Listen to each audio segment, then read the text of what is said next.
So this is an IWC Cal 853 automatic from 1960. I don't know if I checked this with the serial number, but somewhere in the early 1960s.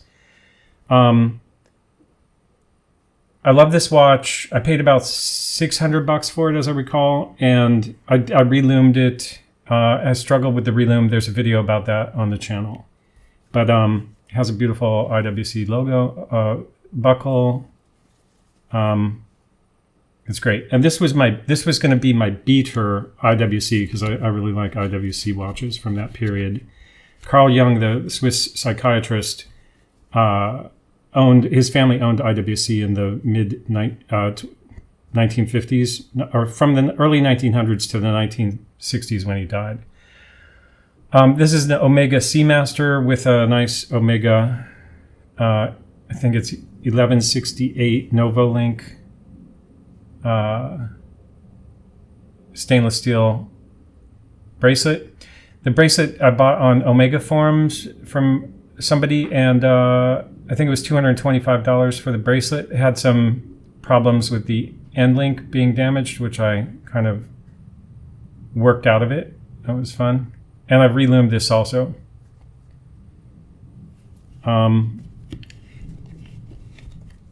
This is a Consul automatic, 30 joules. Now see, this is where I have the index cards. I think this is a Helvetia movement. No, I'm not sure about that. No, I think it's Adolf Schild 1701. The Helvetia is in the Micosa. But I also reloomed this. I really like this watch. I wear it a lot. It has a cheap Chinese stainless steel band from AliExpress. It was about $10, but I think it looks fine on that watch. And I had to do some reshaping of the end links to get this this bracelet to work on this watch. This watch was, I think, $69, something like that. It's from early 1960s also. Now this is one that's got the problem. This has a problem that I'm trying to figure out. It's running very poorly. It's running way too fast. But this has a complicated history, so I'll just skip the history right now. There's videos. There's like 18 hours of videos on my channel about working on this watch and its other variant, which is this one, which I also like a lot and I wear a lot.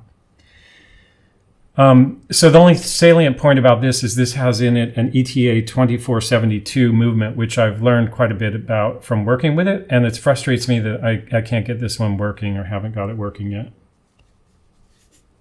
But I also find that to be an interesting challenge, because that's the point of learning watchmaking, is to be able to fix things. Okay, this one is a Micosa. So this is the one with the Helvetia movement. I also reloomed this. It also has this inexpensive Chinese, it's the same stainless steel bracelet as the Consul. And this has a Helvetia case and a Helvetia movement. And I really like this watch also a lot because it has no date function. So you just put it on. It's automatic. These have all been sitting idle. That's why they're not moving right now. But I think all of these watches so far are automatic.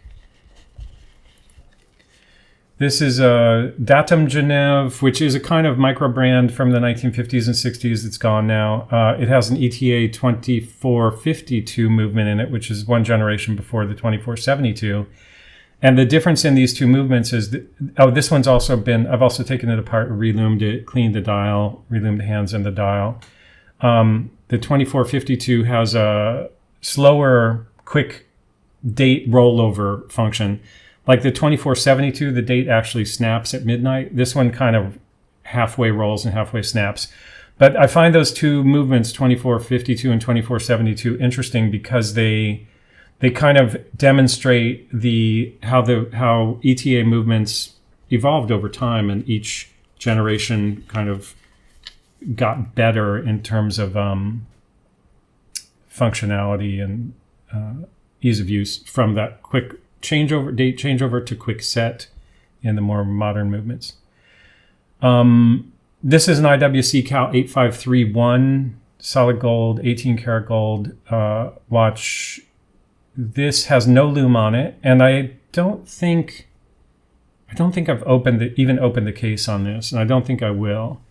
It has an IWC gold buckle, and I really like this watch symbolically. I don't really wear gold watches, but I think because I like the IWC watches from that period because of that association with Carl Jung and also their simplicity, I like that watch a lot.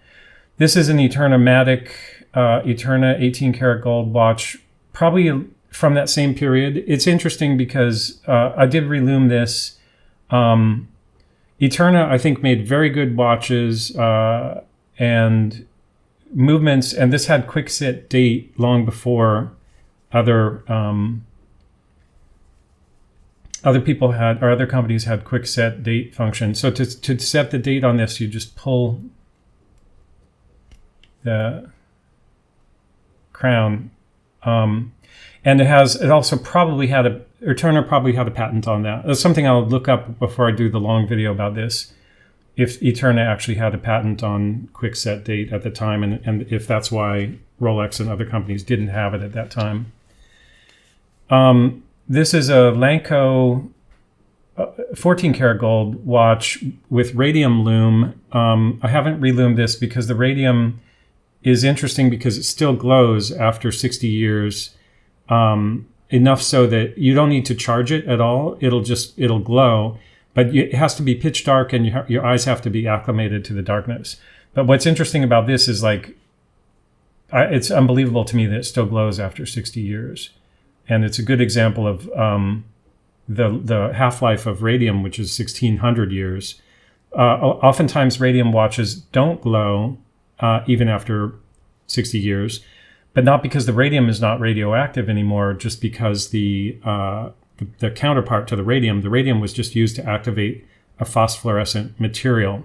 So if the phosphorescent material has degraded, it can still be very radioactive and be absolutely not luminous and not chargeable either. So this one's unique because it still is luminous. And it doesn't seem like it's highly radioactive. It's also gold, so the gold does a good job of protecting your wrist from the radium. So I may never relume this. Anyway, that's that. This is a Seiko Bell-Matic. Probably one of my favorite watches in terms of complications anyway, because it has an alarm. And the alarm, we'll get into that in the detailed video, but oops, I'm setting the time. The alarm is this very simple indicator here. It works in 12-hour increments, so you can set it for any time. It's accurate within about probably 5 minutes. The way you activate the alarm is you pull this out, and then when it's ringing and you need to shut it off, you push that in. And this also functions as a quick date set if you push it. And then the hours. Anyway, I'm going into too much detail, but I love this watch as a complicated watch because alarm function I think is something that's really interesting and useful to have on a watch, and many vintage watches did not have alarms. This is another alarm watch. This is not an automatic. The Bell-Matic is. This is a Consul, also a Consul watch, hand wound. You wind it with this, and you do the alarm function with this crown. This was a radium dial that I cleaned, and in the process, I ended up having to take off all the paint. But I think it looks kind of nice anyway. I like this watch a lot. It had so much radioactivity that I would never have worn it.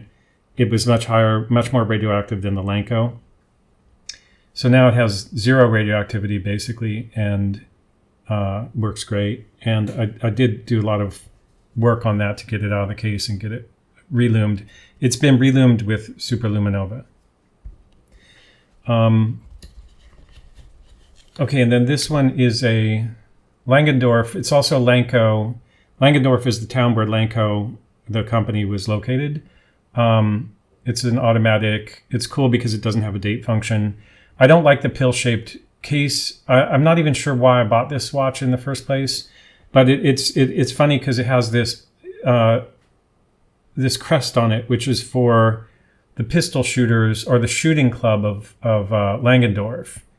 So Langendorf in 1942 they commemorated, or actually I think this is, what is it, 85, they commemorated 42 to 85 their pistol shooting club. And this is just the shooting club, not pistol. But it's the same logo, the owl with the Swiss flag on its chest. And I think this was because in World War II, they started to kind of build up their militia capabilities and everybody learned to shoot guns. But actually, I did some research on the shooting club also, and it was from the 1800s. So this particular pin is commemorating this period from 42 to 85, from World War II to the middle of the Cold or end of the Cold War. But the militia aspect of it in the shooting club goes back to the 1800s, according to the public documents in Switzerland. Anyway, that's another thing, like those little associations, micro brands, big brands. Lanco was, I think, one of the biggest brands in the world, if not the biggest, in terms of volume watch manufacturers in the early 1900s. So that historical aspect of it I also find really interesting, because I live in Switzerland and these things end up connecting to places I've visited and the history of this beautiful country. So this has been about 17 minutes. I think I'll do the other box, which is much more kind of crazy watches, including digital and electronic and LED watches. I'll do that separately, but this is the kind of classic vintage 1960s, early 1960s watches, which are, if it's not obvious, that's my favorite period, and I really like all these watches. Anyway, I think this was interesting for me, helpful to deal with my mental anxiety. I've now talked about all these watches in some detail, and I can anticipate what it'll be like to do each one individually. And I can wrestle with this thing of like, I think I should just do it. I should get it over with, do each one individually, and then continue with my watchmaking learning. And even though they're not all perfect right now, I don't see any reason why I shouldn't do that. Anyway, that's a watch collection of me. And thanks for watching. See you in the next one.